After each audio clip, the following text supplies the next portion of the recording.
The massive alien warship appeared above Earth like a dark shadow blocking out the sun. Its black metal hull stretched for miles, covered in strange glowing symbols and weapon ports that could destroy entire cities. The ship was called the Void Crusher, and it had never failed to make entire planets surrender just by showing up. Admiral Kirik stood on the bridge of his flagship, his green reptilian skin gleaming under the ship's lights. His yellow eyes watched Earth spinning slowly below. Behind him stood representatives from 12 different alien species, some tall and thin like living trees, others short and covered in thick fur, and some that looked like floating jellyfish made of crystal. All of them had one thing in common: they had conquered hundreds of worlds across the galaxy. "Begin the transmission," Kirik ordered, his voice a deep growl that echoed through the command center. Every television, radio, computer, and phone on Earth suddenly displayed the same message. Kirik's terrifying face filled screens worldwide as he spoke in perfect English, having studied human languages for weeks. Primitive humans of the third planet, his voice boomed across every communication channel. "I am Admiral Kirik of the Soltari Empire. We represent the Galactic Confederation, rulers of 3,000 star systems. You have exactly 24 hours to surrender your planet unconditionally, or we will reduce your world to cosmic dust." The alien coalition expected immediate chaos. They had done this dance countless times before. First came the screaming, then desperate attempts to negotiate, followed by pathetic offers of tribute and finally complete submission. It was always the same pattern. But something very different happened on Earth. In a military command center in Seoul, General Jiho Kim was drinking his morning coffee when the transmission began. He watched the scary alien admiral make his threats, then turned to his assistant, Lieutenant Miho Park. "Did that lizard just threaten to blow up our planet?" Jiho asked, scratching his head. Miho was already checking social media on his tablet. His eyes widened as he scrolled through the responses. "Sir, you need to see this. The internet is, well, they think it's hilarious." Indeed, within minutes of the broadcast, social media exploded with reactions. But instead of panic and terror, humans were posting jokes, memes, and parody videos. Someone had already created a remix of Admiral Kirik's speech with funny music. Another person made a cartoon version where the alien looked like a grumpy dinosaur. Dr. Sora Choi, a linguist at Seoul National University, was live streaming her reaction to the alien broadcast. "Oh my goodness, look at his little costume," she giggled to her viewers. "And did you hear that dramatic music in the background? Someone really went all out with the special effects." Her stream quickly gained millions of viewers as people shared it around the world. The comment section was filled with laughing emojis and jokes about low-budget science fiction movies. President Hyun-woo Lee called an emergency meeting with his advisors. They gathered in the Situation Room, where the alien broadcast was still playing on repeat on the main screen. "So," the president said calmly, "what do we think? Is this some kind of elaborate movie promotion? Maybe a new reality TV show?" Defense Minister Wonho Jang shook his head. "Our satellites confirm the ship is real. It's definitely not from Earth." "But sir, the public doesn't seem particularly worried about it." That was an understatement. News channels were interviewing people on the street, and most responses were variations of amusement rather than fear. A teenager in Busan told reporters, "It looks fake. Like something from those old alien movies my grandfather watches." An elderly woman in Seoul said, "If they're so advanced, why do they need such a big ugly ship? Seems inefficient." Back on the alien ship, Communications Officer Velkes monitored human responses with growing confusion. "Admiral, the humans they're making jokes about us." "Jokes?" Kirik's voice rose dangerously. "Show me." The main screen filled with human social media posts. Memes showing Kirik's face with funny captions. Videos of humans recreating his speech with their pets. One particularly popular post showed a house cat dressed up like an alien admiral, threatening to take over a kitchen. "Sir," another officer reported nervously, "they're calling our ultimatum adorably quaint, and asking if we need a participation trophy." Kirik stared at the screen in disbelief. In 3,000 years of galactic conquest, no species had ever responded to the Soltari Empire with laughter. Fear, yes. Anger, certainly. Desperate negotiations, always.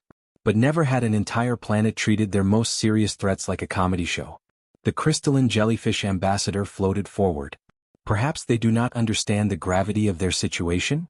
"Impossible," growled the tree-like Xerian representative. "We transmitted in their primary languages. They understood perfectly." President Lee's official response was broadcast worldwide 6 hours later. He stood at a podium looking relaxed and slightly amused. On behalf of Earth, I'd like to thank our visitors for the interesting first contact experience, he said with a small smile. However, we're a bit confused about the theatrical presentation. If this is some kind of reality show or movie project, we'd appreciate speaking with the producers about permits and safety regulations. Our airspace does have rules after all. The president paused, then added with perfect diplomatic politeness, and if you're serious about the whole surrender or be destroyed thing, we respectfully decline both options. But you're welcome to stay for dinner. We make excellent barbecue. The human response sent shockwaves through the alien fleet. Never in galactic history had a species declined to be conquered with such casual politeness, then invited their would-be conquerors to a meal. Admiral Kirk realized that everything he thought he knew about intimidating primitive species might be completely wrong. Admiral Kirk paced back and forth on his command bridge, his clawed feet clicking against the metal floor. These humans clearly did not understand who they were dealing with. He decided it was time for a proper education about the power of the Soltari Empire. Activate the holographic display system, he ordered his crew. Show them the full extent of our dominion. The massive alien ship projected enormous three-dimensional images above Earth's major cities. The holograms showed star maps stretching across the galaxy, with thousands of glowing dots representing conquered worlds. Each dot pulsed with the symbol of the Soltari Empire, demonstrating their vast reach across space. Behold, primitive humans, Kirk's voice thundered from speakers around the globe. We rule over 3,000 star systems. Countless species bow before our might. Your single small world is nothing compared to our cosmic empire. Dr. Seojin Han was in her laboratory at Seoul National University when the holographic display appeared outside her window. As a xenobiologist who studied the possibility of alien life, she immediately started live streaming her reaction on her phone. Oh wow, look at this, she said to her rapidly growing audience of viewers. So basically, they're cosmic landlords bragging about how much property they own. That totally explains the stuck-up attitude. She pointed at the star map. I bet they charge ridiculous rent too. Her viewer count exploded as people shared the stream. Comments poured in faster than she could read them. Someone wrote, "Do they have a space Yelp? I want to see their reviews." Another comment read, "Worst property management ever, threatens to blow up tenants." Seojin continued her commentary as more alien displays appeared. Look at how they organized their territory. No efficiency at all. A good empire would have much better logistics than this scattered mess. Not satisfied with showing off their territory, Admiral Kirk decided to demonstrate their military power. The alien fleet moved into formation above Earth and began displaying their weapons. Massive energy cannons emerged from their ships, glowing with dangerous power. These are our planet-cracking weapons, Kirk announced proudly. We have destroyed entire worlds with these devices. Your primitive military cannot possibly stand against such technology. A 16-year-old YouTuber named Do-hyun Yoon was watching the weapons demonstration from his bedroom in Busan. Instead of being terrified, he got excited. I can totally recreate that, he told his camera, already planning his next video. Do-hyun spent the next few hours in his backyard building a scale model of the alien weapon using cardboard, clay, and fireworks left over from New Year's celebrations. He set up multiple camera angles to record his homemade planet cracker in action. Welcome back to my channel, he said cheerfully, wearing safety goggles. Today we're testing alien weapons technology versus my backyard. Let's see if their design is actually any good. His video Alien Weapons vs. My Backyard showed his clay planet being dramatically destroyed by his firework weapon, complete with slow-motion footage and funny sound effects. The video went viral within hours, inspiring thousands of copycat videos from teenagers around the world. Soon, alien weapon recreations were trending globally, with kids competing to make the most creative versions. Admiral Kirk, growing increasingly frustrated, decided to impress the humans with another aspect of Soltari superiority. Our advanced biology allows us to live for over 1,000 of your Earth years, he declared, his chest swelling with pride. We have wisdom and experience beyond your brief existence. This announcement backfired spectacularly. Comedian Nari Song was performing at a comedy club in Seoul when she heard the news. She immediately incorporated it into her routine. 1,000 years? She said to her laughing audience. Can you imagine being stuck in the same job for a millennium? No wonder these aliens are so grumpy. They've been middle management for 800 years with no promotion. The audience roared with laughter. She posted the joke on social media where it exploded across the internet. The hashtag bored aliens started trending worldwide. People began making jokes about alien job interviews, alien retirement plans, and what aliens do when they get tired of their careers after just the first century. Imagine the office small talk, one popular tweet read. Remember when we conquered the Zephyrian system? Yeah, that was only 400 years ago. Captain Wonho Jang of the Korean Space Force was watching all the alien displays from his command center with his team of pilots and engineers. Unlike the general public, they were studying the alien technology with professional interest. Look at their formation flying, said pilot Yuna Shin, pointing at the alien ships on her screen. It's actually pretty sloppy. See how they're not maintaining proper distance? And that turning radius is terrible. Engineer Taehyun Park nodded in agreement. Those energy weapons look impressive, but they seem really inefficient. Look at all that wasted heat signature. Our plasma research team would laugh at that design. The Korean Space Force team began compiling detailed technical notes about everything they observed. Their analysis was shared with other military organizations around the world, who added their own observations. Meanwhile, the aliens were intercepting human communications and becoming more confused by the hour. Instead of fear and respect, they were hearing humans discuss their cute little laser pointers and adorably outdated tactics. Military experts were critiquing their ship designs like they were reviewing products online. Their shields flicker too much, one intercepted message read. Probably an old capacitor system. We figured out that problem decades ago.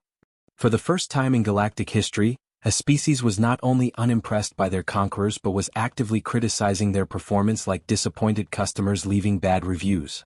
Admiral Kirik stared at the reports in complete bewilderment, realizing that his usual intimidation tactics were not just failing but somehow making things worse. Admiral Kirik's patience finally snapped. His yellow eyes glowed with anger as he watched more human videos mocking his empire. The latest showed children building toy versions of his warships out of cardboard boxes and pretending to be defeated by water balloons. Enough, he roared, his claws scraping against his command chair. These ignorant creatures need to learn respect through fear. We will show them real power. His tactical officer, a spider-like creature with 8 glowing eyes, brought up a holographic map of Earth. Which target shall we choose, Admiral? Kirik studied the planet's surface, looking for something that would terrify the humans without completely destroying their ability to surrender. His gaze fixed on what appeared to be a small military facility in the middle of a desert.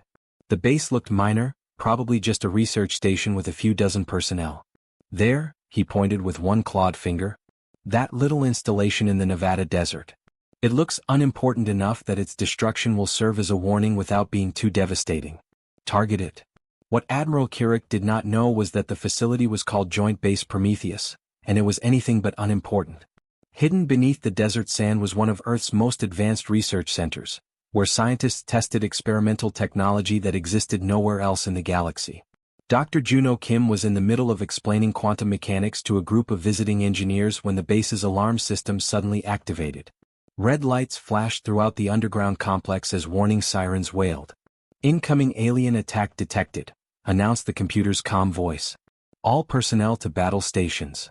Instead of panic, something remarkable happened.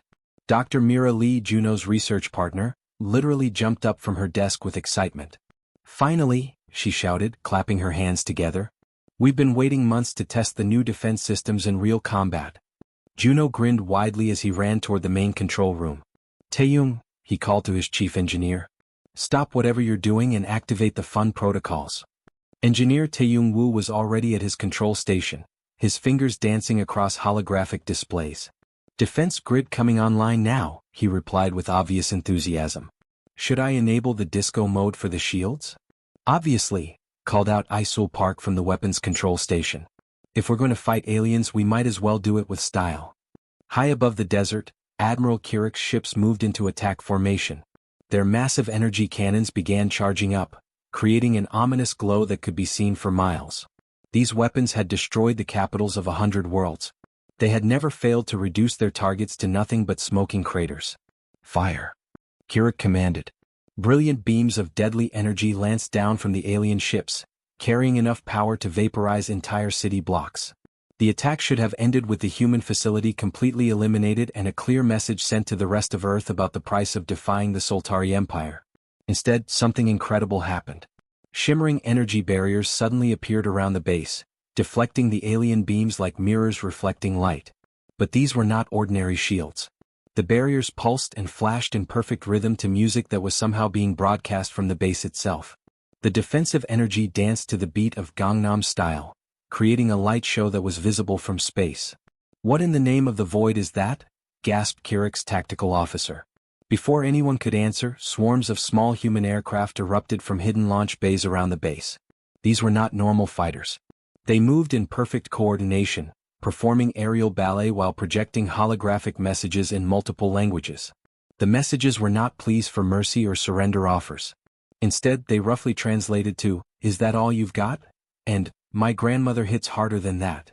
Pilot Hanul Bey was in the cockpit of the most advanced fighter, laughing with pure joy as she performed maneuvers that should have been impossible. Her experimental aircraft moved in ways that violated everything the aliens knew about physics.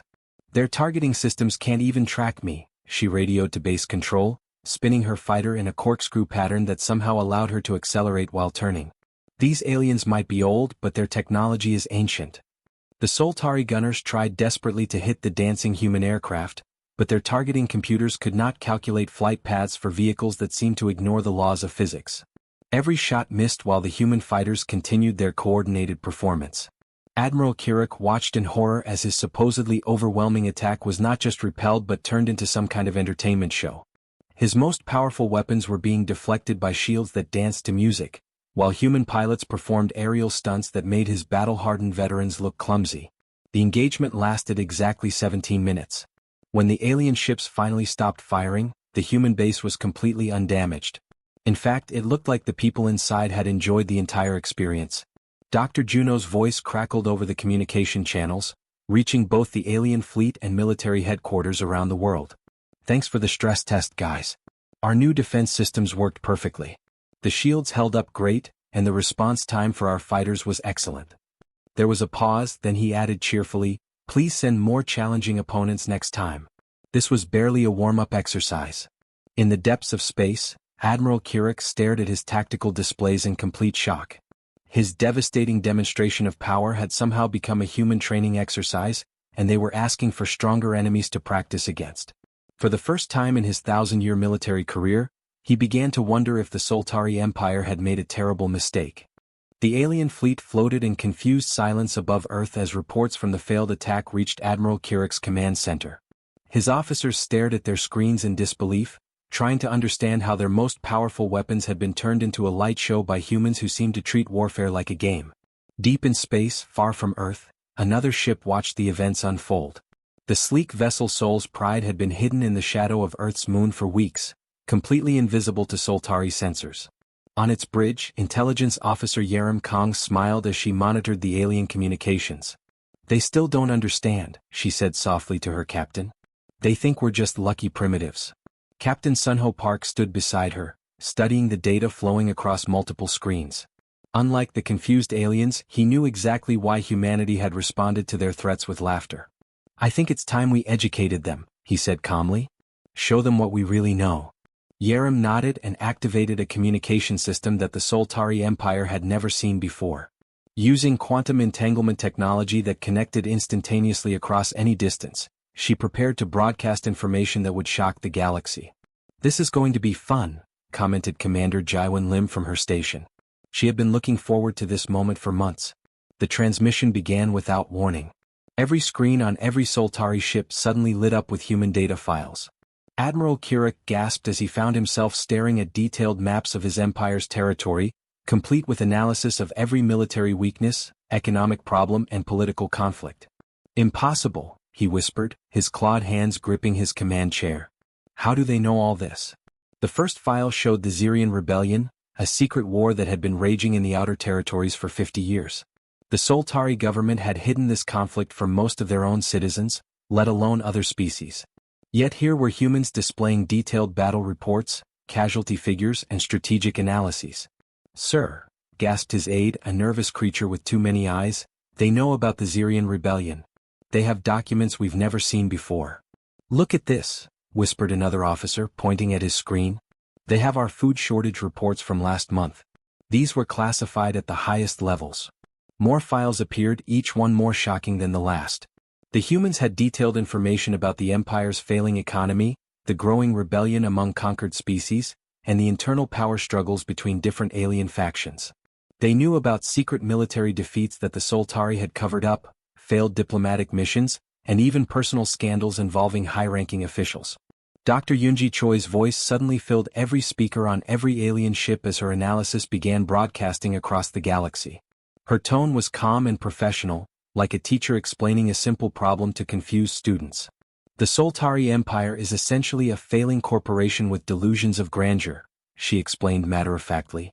Their military expansion stopped growing 3 centuries ago. Their economy depends on tribute from increasingly unwilling subjects. Their technology has stagnated while other species continue to innovate. We've been treating them like a joke because, frankly, that's exactly what they are. Admiral Kirik felt his legs give out as he collapsed into his command chair. Everything the human was saying was true, but these were secrets that only the highest levels of government were supposed to know. How? He whispered. How do they know all this? The answer came from Commander Jaiwan Lim, whose voice now joined the broadcast. We've been monitoring galactic communications for decades using quantum entanglement networks. Your encryption is about as secure as a diary with a broken lock. We know everything about everyone in this part of the galaxy. But the most devastating revelation was still coming. New files appeared on the alien screens showing communication logs between humans and dozens of other species throughout the galaxy. These were not random contacts, they were organized resistance networks. You see, Dr. Yunji continued, most of your conquered species never actually stopped fighting. They just got better at hiding it.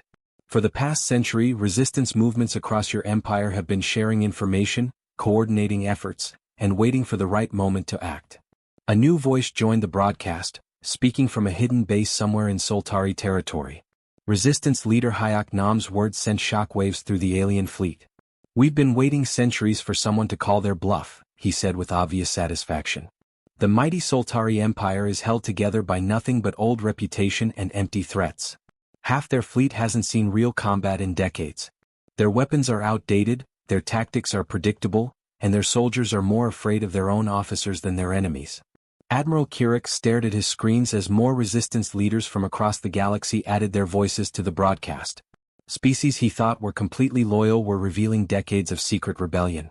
Worlds he believed were pacified were showing active resistance movements with thousands of members.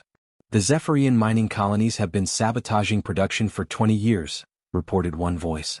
The crystalline hegemony has been feeding false intelligence to Soltari Command since the last war, added another. We've been reverse engineering captured Soltari technology and sharing improvements with everyone willing to fight, said a third. The revelations continued for over an hour. By the time the broadcast ended, Admiral Kirik's empire had been exposed as a hollow shell maintained by fear and ignorance. Worse yet, the entire galaxy now knew the truth. His communications officer, trembling with fear, looked up from his station. Sir, we're receiving surrender offers from 17 different systems. They're asking to join the human alliance. Admiral Kirik realized that in trying to intimidate one small planet, he had accidentally triggered the collapse of his entire empire. The galactic broadcast began at exactly noon Earth time. Every screen across the galaxy lit up with the official seal of the United Nations, followed by the calm, smiling face of President Hyun-woo Lee sitting behind his desk in Seoul.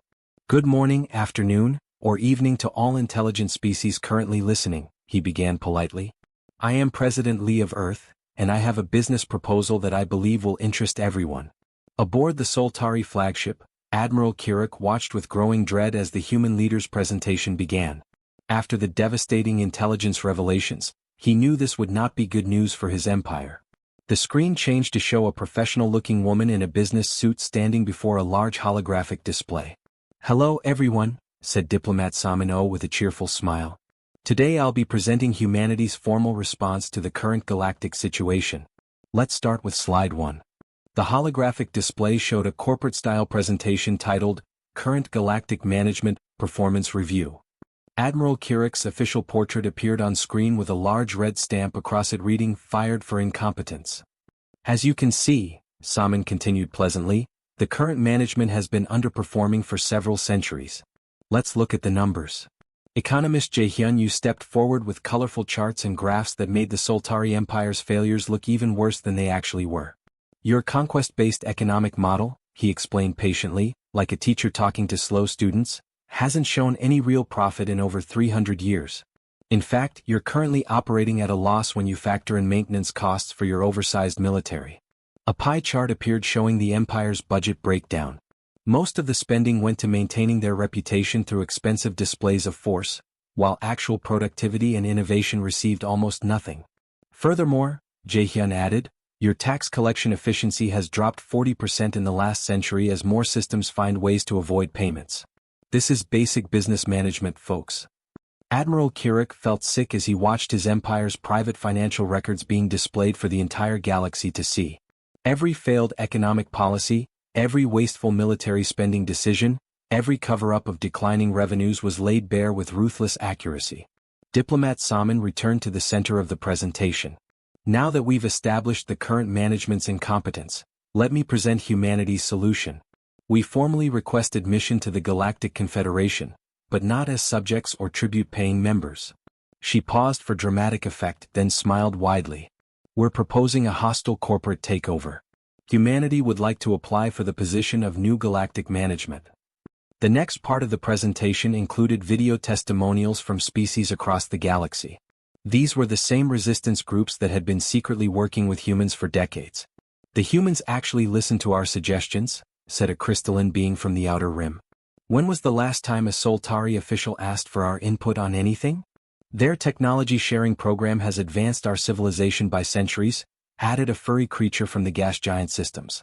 The Soltari just took our resources and gave us nothing in return. Best of all, said a plant-like being whose species had been enslaved for 400 years, they don't have that annoying superiority complex. They treat us like equals instead of property. Admiral Minji Seo appeared on screen to outline the proposed new government structure. The human-led galactic cooperative will offer actual representation for all member species, technology advancement programs, fair trade agreements, and leadership that doesn't take itself so seriously that it threatens to blow up planets over minor disagreements. The presentation included detailed plans for democratic councils, economic development programs, scientific research sharing, and cultural exchange initiatives. It was everything the old empire had failed to provide, presented with the efficiency and optimism that humans brought to every project. Oh, and no more death threats, Salmon added cheerfully. We find that diplomacy works much better when nobody's threatening to destroy anyone's homeworld. The response was immediate and overwhelming. Within hours of the broadcast ending, communication channels across the galaxy lit up with messages from former Soltari subjects eager to join the new organization. The Xerian rebellion, which had been fighting the Empire for 50 years, officially ended when their leaders volunteered to help with the transition government. Mining colonies that had been sabotaging production for decades suddenly became eager to share their resources with their new human partners. Even more shocking, dozens of Soltari military officers began defecting to the human side. These were career soldiers who had grown tired of serving an empire built on empty threats and declining power. I haven't fought a real battle in 30 years, one defecting Soltari captain explained in his resignation letter. All we do is fly around making scary faces at people who stopped being afraid of us decades ago. Admiral Kirik found himself in an impossible position. His fleet was surrounded by former subjects who no longer feared him, his own officers were abandoning their posts, and the humans had somehow turned his conquest attempt into a job interview that he had failed spectacularly. The final humiliation came when he received his new assignment in the human-led Galactic Cooperative, Cultural Liaison for Reptilian Affairs. It was essentially a diplomatic position helping other reptilian species adjust to the new government. To his surprise, he discovered he actually enjoyed the work. His human counterpart, Donghyun Ko, was patient and friendly, treating him like a valuable colleague instead of a defeated enemy. You want to understand why we laughed at your threats? Donghyun asked one day, showing Kirik a collection of Earth comedy shows. Watch these. You'll figure it out. After watching his first stand-up comedy routine, Admiral Kirik finally understood. I see now, he admitted, laughing despite himself. Our threats really were ridiculous. We were like actors in a bad movie, taking ourselves far too seriously. The galaxy had been waiting centuries for someone to point out that the Emperor had no clothes. It just needed humanity's unique combination of competence and complete irreverence for authority to finally do it.